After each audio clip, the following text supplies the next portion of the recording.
मिट्टी से सोना फार्मिंग यूट्यूब चैनल में आपका स्वागत है। आज हम बहुत ही इम्पोर्टेंट विषय पे बात करने वाले हैं। आज का विषय है कि जिस किसान भाइयों की धान 1 दिन से लेके 20 दिन की अवस्था में हो गई है और वो कूचे नहीं कर रही है और पीलापन है, हरापन नहीं दिख रहा है और फुटाव नहीं हो रहा है, उसने यूरिया, डीएपी, जिंक, सल्फ़र सब कुछ डाल लिया है, तब भी उसमें ग्रोथ दिख नहीं रही है। तो उसका एक मुख्य कारण रहता है लाल केंचुआ, जो धान की जड़ों में रहता है। और जैसे हम नर्सरी से खेत में ट्रांसप्लांट करवाते हैं, लगाते हैं, तो वो लाल केंचुआ क्या होता है कि उसी के साथ चले जाता है। और जब भी हम पहला डोज डालते हैं तो हम सभी प्रकार के खाद तो डाल देते हैं, लेकिन हम क्लोरो नहीं डालते हैं। क्लोरो नहीं डालने के कारण क्या है कि वो जो लाल केंचुआ रहता है वो बड़ा होता जाता है और वो जड़ों को विकास नहीं होने देता है और उसका जो रस रहता है वो चूस लेता है, जिसके कारण धान में ग्रोथ नहीं होती है। मैं आगे अभी बताऊंगा आपको कि कैसा लाल केंचुआ रहता है और धान कैसे पीली पड़ती है। यह आप वीडियो में देख सकते हैं, इसकी जड़ में जो लाल केंचुआ है, धान की ग्रोथ इसलिए नहीं हो पा रही है क्योंकि इसमें लाल केंचुआ है, वो जड़ को बढ़ने नहीं देता, उसकी ग्रोथ होने नहीं देता है। इसलिए अब धान का ये पौधा देखें पीला पड़ रहा है। लेकिन क्लोरो अगर अपन पहले डोज पर डालते हैं तो ये लाल केंचुआ पूरी तरह से ख़त्म हो जाता है और धान बहुत अच्छी से ग्रोथ करती है। अब इस वाले गड्ढे में पूरी धान अच्छी है, बस ये किनारे किनारे के 10-20 पेड़ हैं जो पीले पड़ रहे हैं। यहाँ पर क्लोरो डल नहीं पाई होगी या पानी नहीं होगा तो वो क्या है कि घुल नहीं पाई होगी, क्योंकि क्लोरो तभी घुलती है जब पानी होता है। अच्छा, हमने ये वाली क्लोरो डाली है 50% वाली फर्स्ट डोज में। सेकंड में भी हम बहुत से लोग अलग अलग प्रकार की दवाई डालते हैं, तो हम भी यही डाल देंगे क्योंकि अच्छा काम करती है। लिक्विड वाली, दाने वाली थोड़ी कम असर करती है, लेकिन पानी ऐसा भरा होना चाहिए आपके खेत में इस टाइप से, तो ये 1 नंबर असर करेगी आपकी।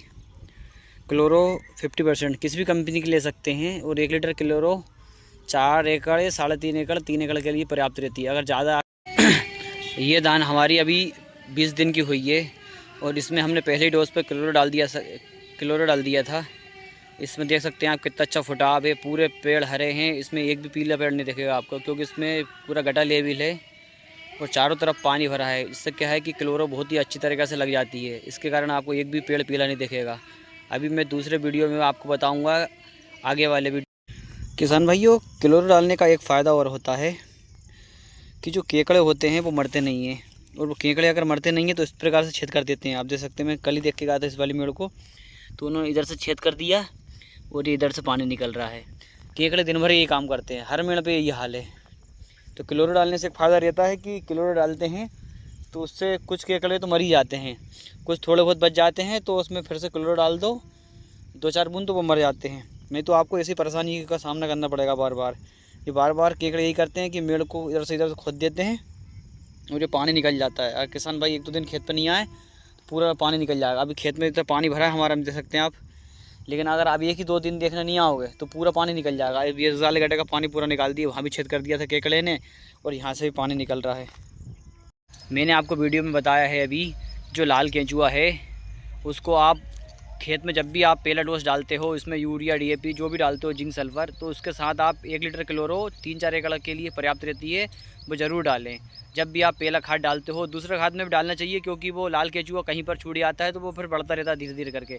और आपको जैसे भी कहीं धान में पीलापन दिखे, आपकी धान में फुटाव ना हो रहा हो, पीलापन दिखे, तो वहाँ पर जड़ों, एक बार आप धान उखाड़ कर देखें तो उसकी जड़ों में लाल केंचुआ होगा। वो लाल केंचुआ रहेगा तो आप कुछ भी डाल लो, कितना जाइम डाल लो, डीएपी डाल लो, यूरिया डाल लो, आपकी धान ग्रोथ करेगी ही नहीं, चाहे आप उसमें कुछ भी डाल लो। मैं आपको अभी हमारे धान बताता हूँ। Thanks for watching and please subscribe my channel इसी जानकारी के लिए।